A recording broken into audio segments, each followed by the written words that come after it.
And welcome to another episode of the Michigan Sports Truth Podcast on Stables Media, a special edition NFL draft style. I'm Taylor Phillips, along with Ed Smith and Frank Ragnow. The opening statement, the Lions have made their pick, and it's a good one and a smart one. Ed, what is your opening statement? To piggyback off your opening statement, Taylor, it's not only the smart one, it's the reasonable one, it's the logical one, and frankly, it's your next foundation block for possibly the next 10 years. Yes, sir. Frank, what is your opening statement? I'm in the same boat as both of you guys with the pick of Penei Sewell, a left tackle from Oregon. He's going to come in and play right tackle and be a foundational piece for the Lions. Well done by Brad Holmes. All right. So before we get started, we want to remind everyone to download the all-new social sports mobile app, VigIt, where great fans cover. VigIt, where great fans cover. Enter the referral code Stables for Stables Media, capital S, and the rest are lowercase, including the letter B in the middle for balloon, as in balloon. Stables is the referral code with a capital S when you sign up. That stands for Stables Media. Available on the Apple App Store and Google Play. Download the VigIt app and sign up with the referral code Stables with a capital S for 1,000 free Vig coins. VigIt, where great fans cover. So let's get to it right away. The Lions have indeed selected Oregon offensive tackle Penei Sewell at 7th overall in the 2021 NFL Draft. And we kick things off with the What's Your Grade segment brought to you by the VigIt app. And I need you guys' help on this one before I make the final grade on it. Ed, what is your grade on it? We'll go with you first, and then we'll go to Frank. Ed, what's your grade? My grade is a big, fat, solid A. I will be honest with you. Over the past couple of weeks, I was debating whether or not what the Lions should they do with this pick. Should they take a wide receiver? Should they take an offensive lineman? Should they trade down? Should they trade up? Whatever the case may be.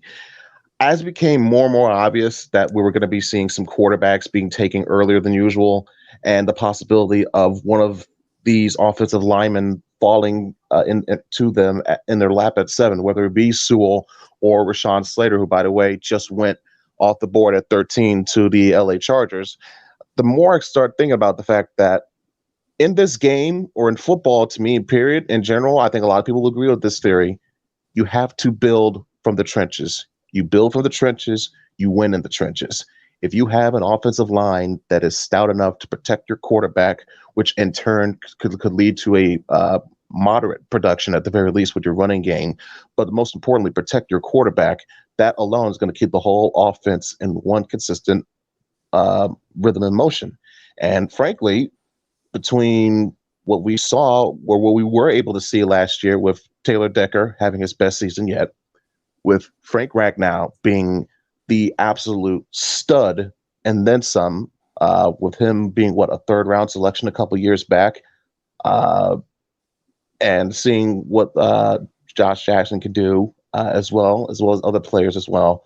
To me, it seemed more and more simple that you have to build your offensive line because it protects your quarterback, gives him less space to worry about. And also, if you have an adequate enough offensive line, your running game can be much more improved. And with the backs at your disposal that you already have, it seemed like a more and more no-brainer. And also, when you consider the fact that this may be slept on, but remember, their new offensive coordinator, Anthony Lynn, what he saw when he was with the head coach of the Chargers with Justin Herbert primarily as his quarterback, he implemented a more zone-based blocking scheme with his running attack. And knowing that Sewell, and we're going to get into Sewell in a little bit, that's his style of blocking in terms of, at least when it comes to the run block, that might have played a hand in his selection to Detroit.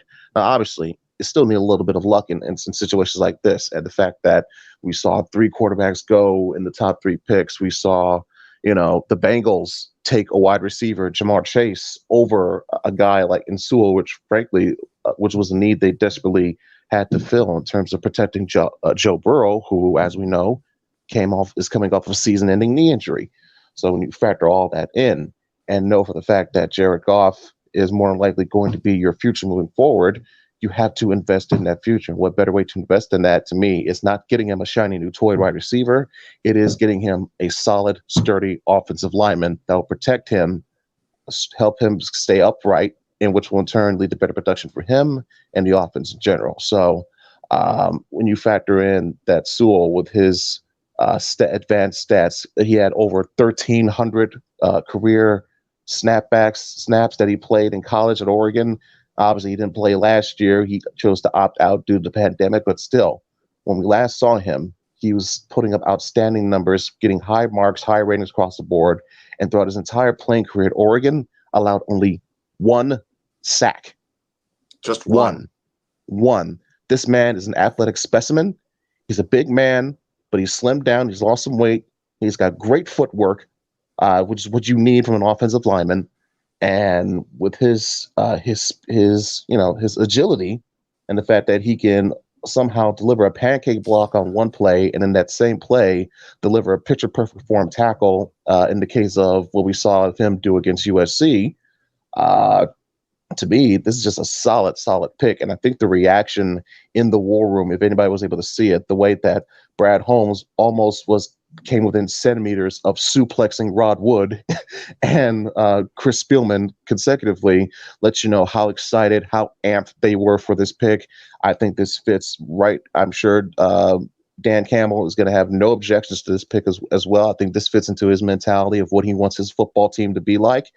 And I love the pick, man. I just love it. So this grade for me is a solid A. All right. A it is. Frank, what's your grade?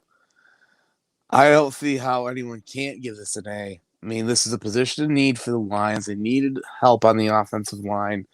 Sewell immediately comes in and fulfills that. Now, as I had mentioned, I think he's probably going to get plugged into the right side of the line first, while Taylor Decker holds down the left side.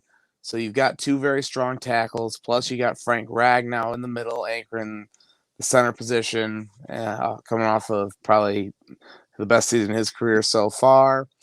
And how many times have we seen it in the NFL? You got to build up in the trenches and have both lines be very strong.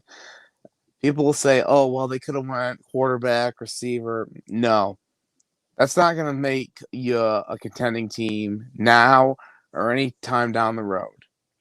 This is a move that's going to build you up towards being a contender or from here on out. So that's why I give this an A. I mean, Sewell was clearly the best offensive lineman in the draft. And the minute I saw the Bengals end up taking Jamar Chase, I'm thinking, okay, it's either going to be him or Rashawn Slater there.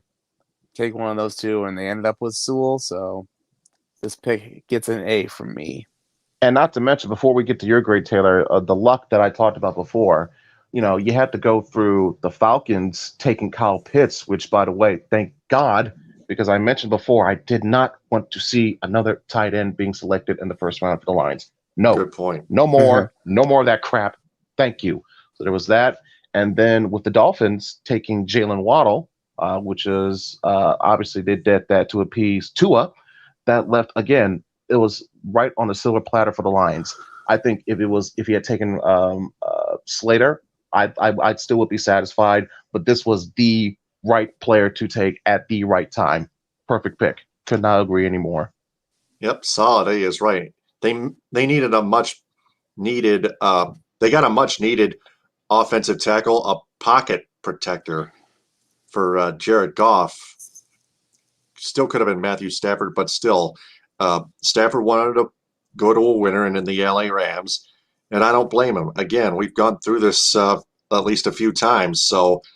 But the Lions got Jared Goff in the trade, and now they have an offensive tackle in Penei Sewell from the Oregon Ducks, a team captain. And the Lions, before then, according to a news outlet, they wanted to trade up to fourth, but their asking price was too high. But I guess with Penei Sewell, they must not have needed it after all. I guess they were good at seventh with Sewell. So speaking of Taylor Decker, just some news that grinds my gears at least. Taylor Decker reports to the media that he doesn't want to get vaccinated from COVID-19, and most people are reading this and are thinking, yeah, Taylor Decker's an idiot. Ed, we'll go with you, and then we'll go to Frank. Ed, what are your thoughts on that?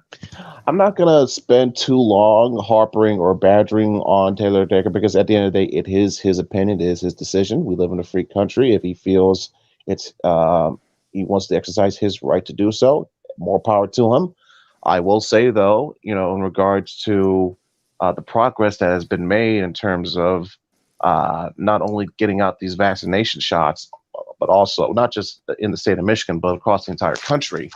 The president himself, Joe Biden, just mentioned it last night in his address to joint session of Congress. We've now gotten over 220 million doses of vaccinations dealt out in just his first 100 days in office alone. That is something to be applauded. That is something to be appreciative of. But you're not out of the woods yet. And when you have mindsets and mentalities and opinions like this being spouted out, it has potential to hamper that process.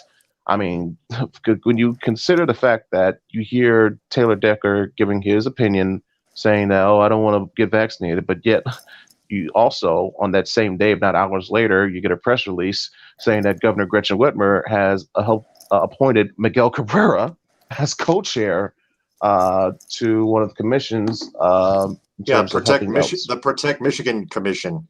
Exactly. And even Miguel Cabrera encouraged COVID-19 vaccines too. Exactly. And right.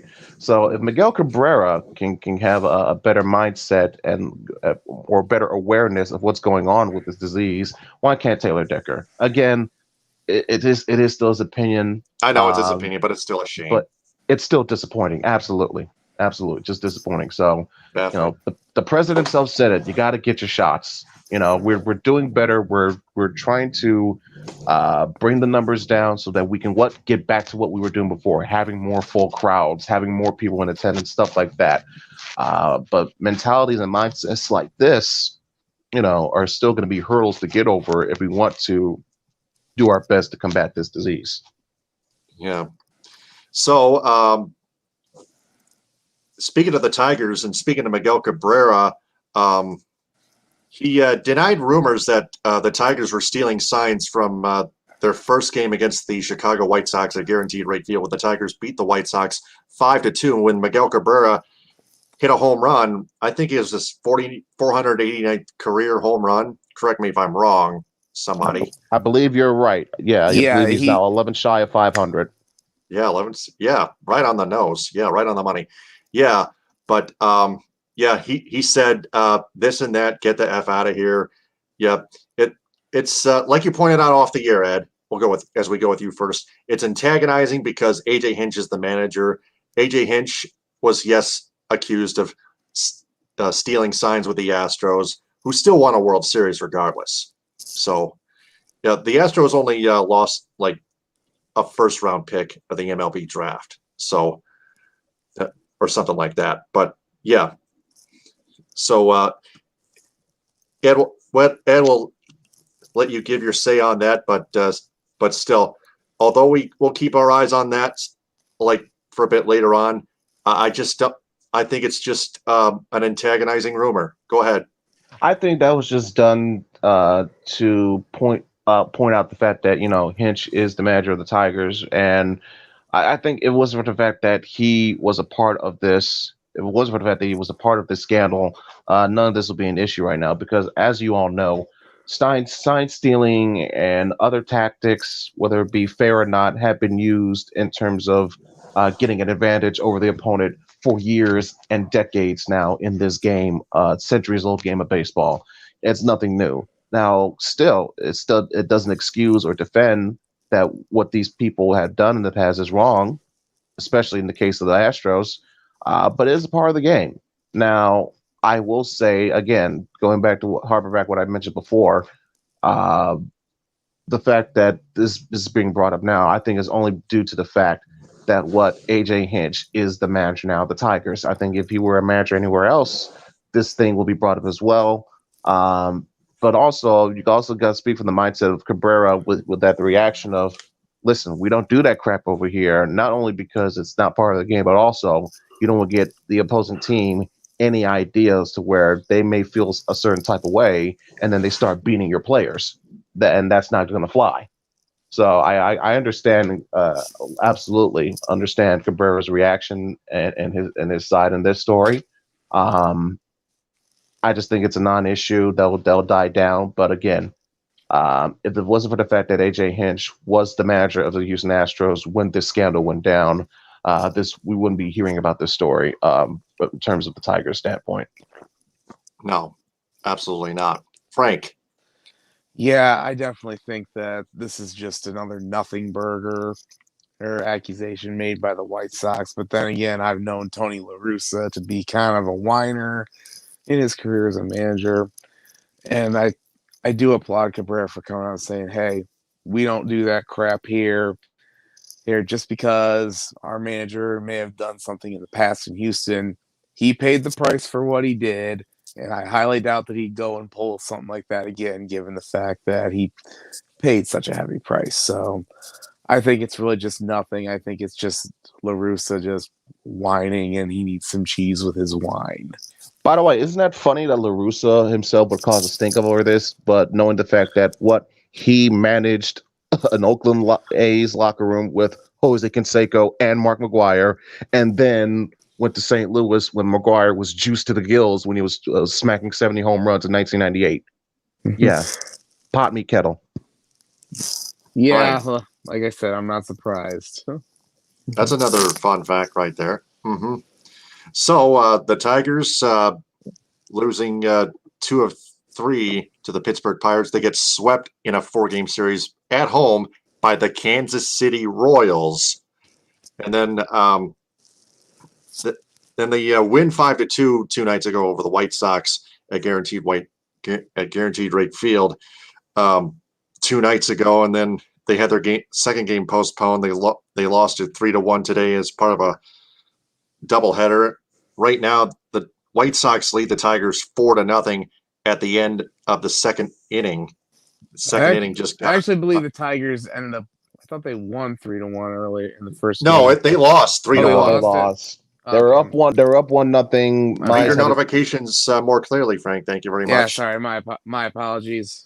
Yeah, Mize gave up 3 runs in the 5th, and he was credited with the loss. And we'll get to him in a second. We'll get to him in a second.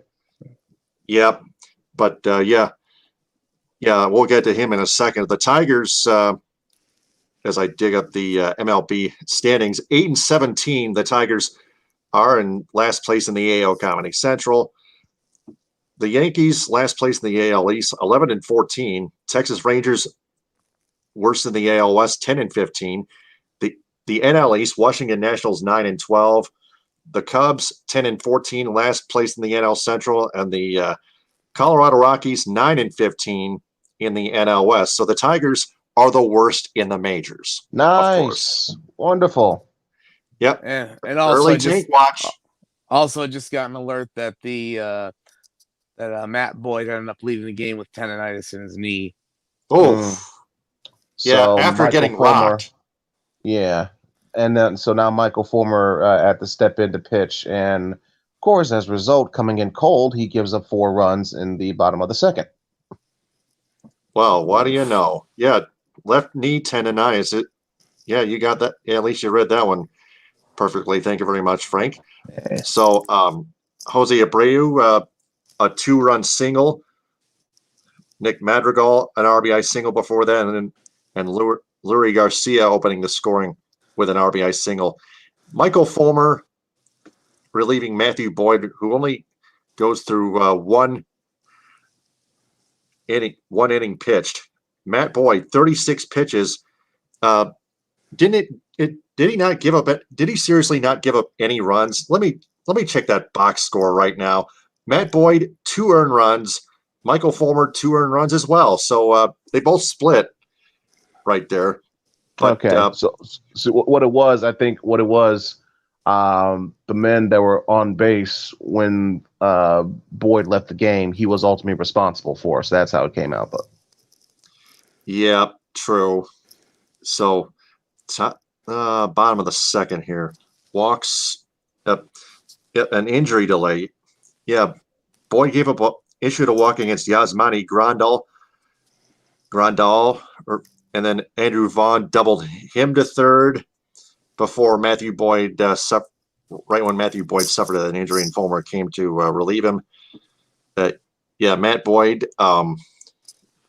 still not getting much run support anyway, but not very many Tiger starting pitchers are anyway nowadays because the offense still stinks. So, yeah, there's that. Right. I mean, as we saw with Casey Mize, he only got one run of support his entire game. Now, granted, he still blew up in the fifth.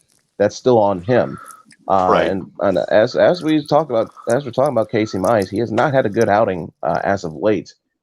Before this, in his last two outings against Oakland and KC, he gave up a combined 11 runs. Now, obviously, there's going to be some ups and downs as you go through the beginning portion of your young career, and knowing that he's not exactly on the most talented of teams right now is not an ideal situation. But I still like what he possesses, and it's still far too early to make any type of snap judgment on him. It's just he's going through a bit of a stretch where he's either not getting the right amount of run support, or he just has an off night. I think from here, with what he showed in the first half, in the first doubleheader, had a terrific first four innings, just couldn't hang on for that fifth. And again, when you have only one run of run support from your teammates, it makes things very more difficult than what they should be. Yeah, definitely. Frank, anything to add? No, really nothing much more to add. Mize has just got to get better, or sooner rather than later. And of course, as for the rest of the Tigers, well, their offense is just abysmal. But of course, as for their win Monday night, where they seemingly won, but ended up despite committing 5 errors. 5 errors in that game? Jeez, I need to check that. Yeah, they committed 5 errors and they still won the game. I mean, it's kind of a strange coincidence because I was actually announcing a baseball game yesterday where I believe that's Tuesday night. Oh yeah, Tuesday night. My bad, not Monday. Sorry.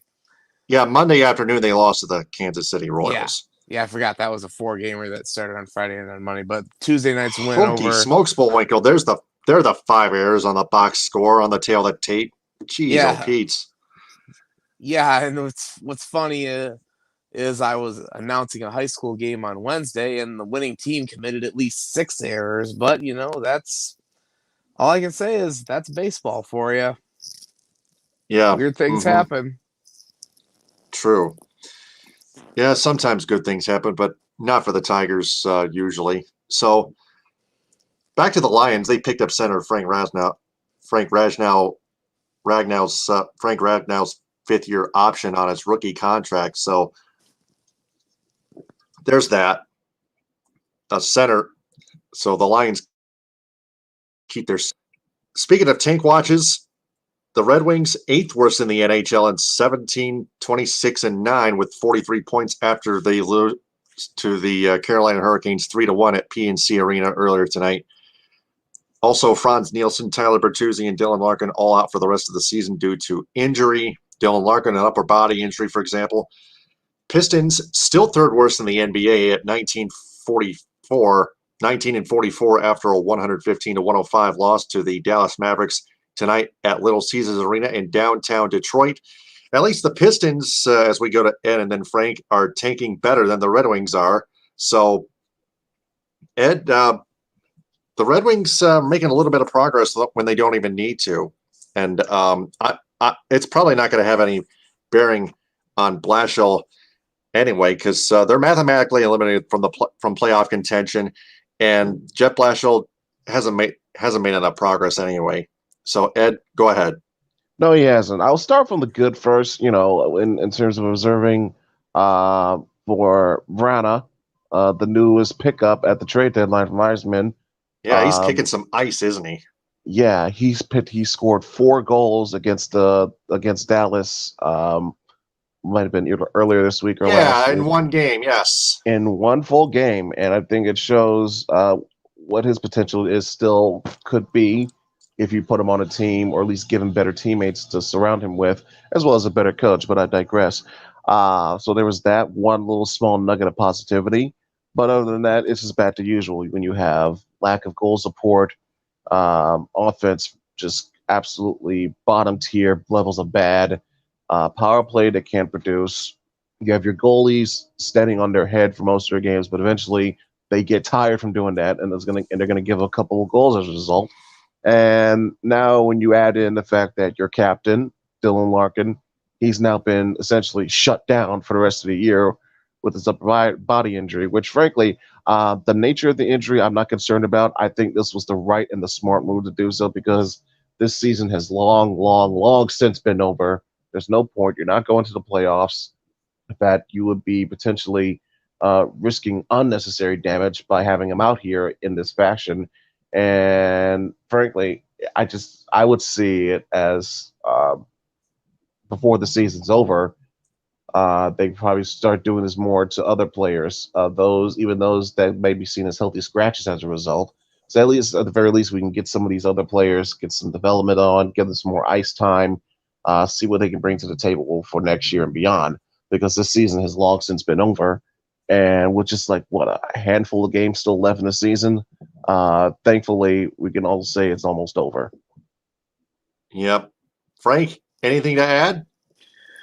Well, pretty much from the Jacob Verana standpoint, yeah, I think he's shown that he's going to be a piece of the rebuild going forward. And every time he seemingly scores a goal, you can't help but think, yeah, Steve Yzerman won that trade, getting him as part of the Anthony Mantha deal. Now, obviously, in terms of the coaching, you guys know that I'm in the camp that I think Jeff Blashill needs to go. He's been here for 6 seasons, and name me something impactful he's done to make somebody better. You can't name it. And I know people are going to say, oh, well, he doesn't have talent around him. He got saddled with a bad roster. Look, a lot of the players that Ken Holland saddled him with are going by the wayside. And there's probably more that are going to get cleaned out this offseason as well. Seeing that he's got a better roster than last year and not a significant enough improvement, it's time to make a change. So hopefully Steve sees that as well. And also, here's another fun fact for you. Since Blashill was hired, only 2 other NHL head coaches are still with their current team as they were on that day. John Cooper is one of them with the Lightning, and Paul Maurice with the Winnipeg Jets. So just throwing that one out there.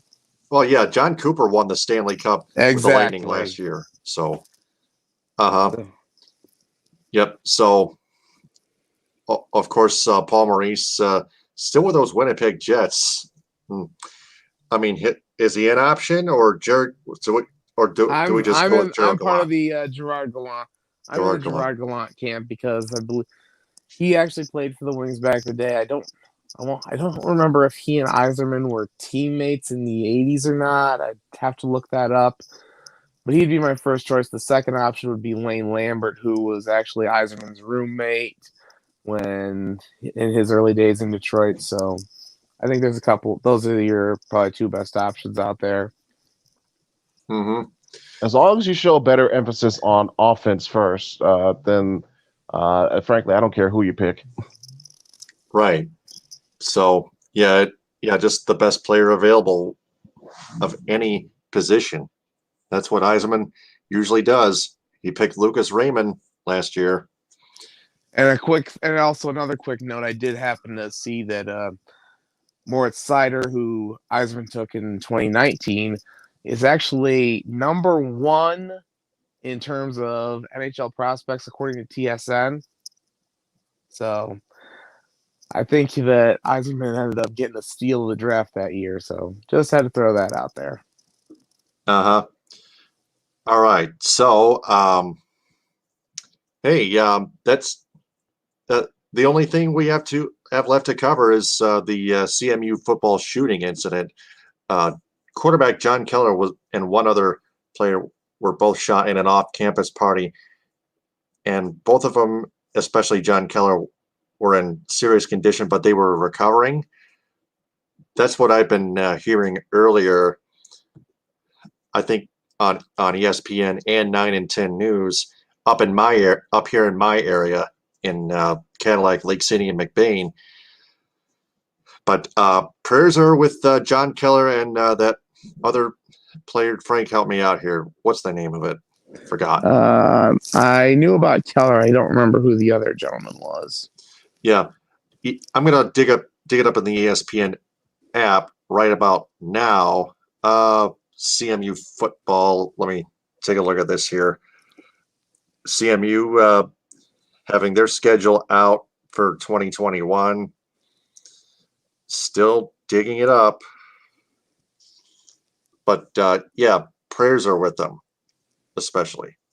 So, okay. Yeah, Tigers still trailing 4-0 as far as we're concerned.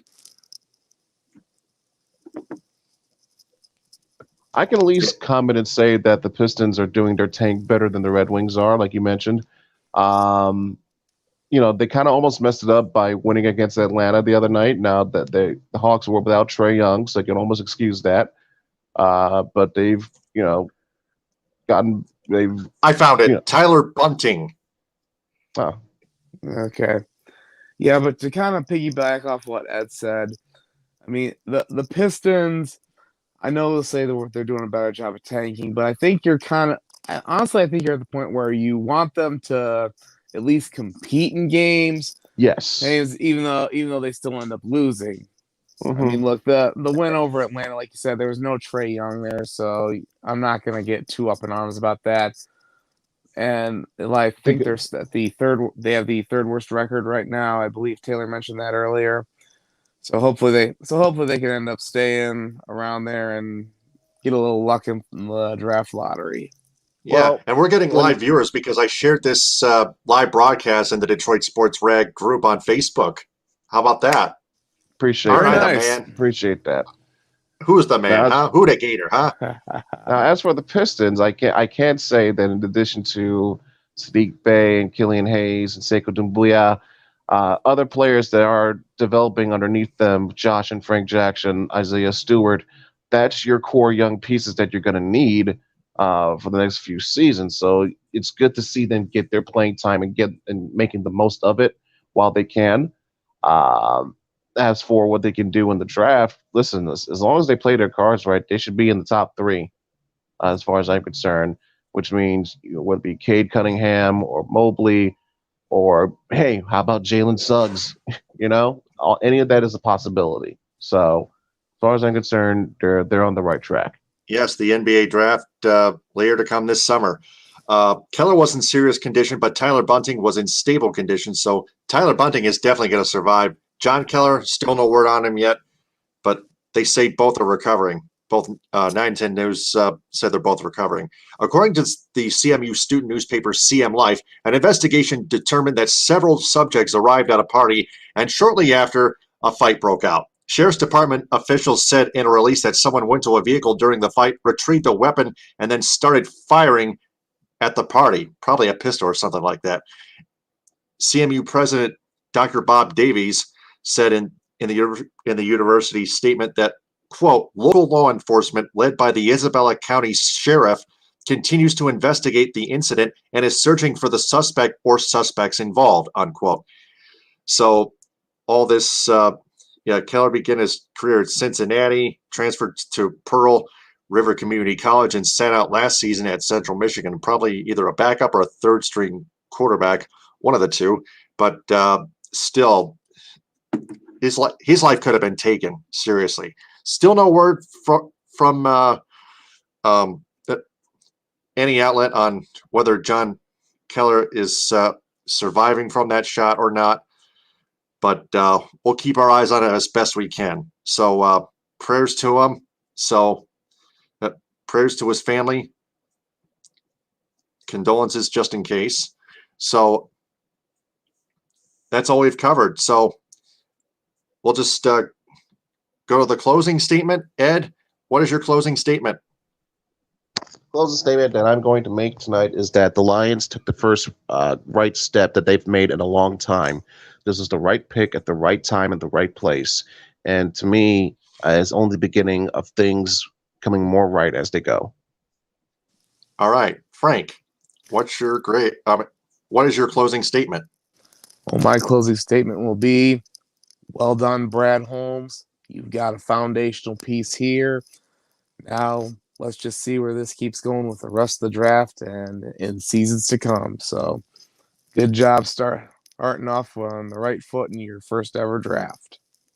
All right.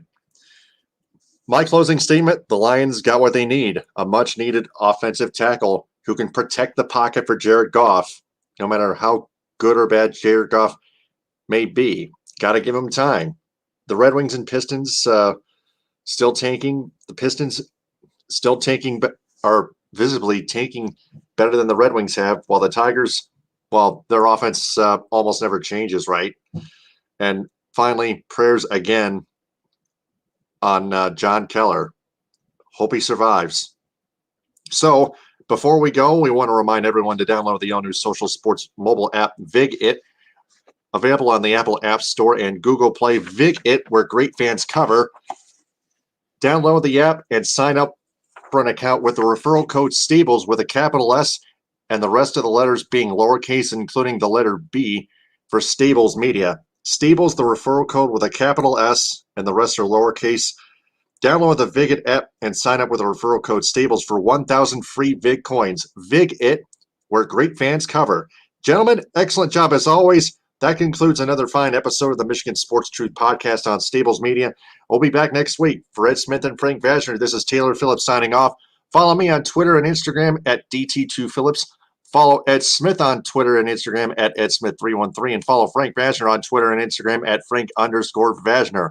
Thanks very much for listening, downloading, and sharing. And remember, the truth is out there. TTFN, ta-ta for now. Power of the people, hit 'em behind. We rest our case. Stay safe.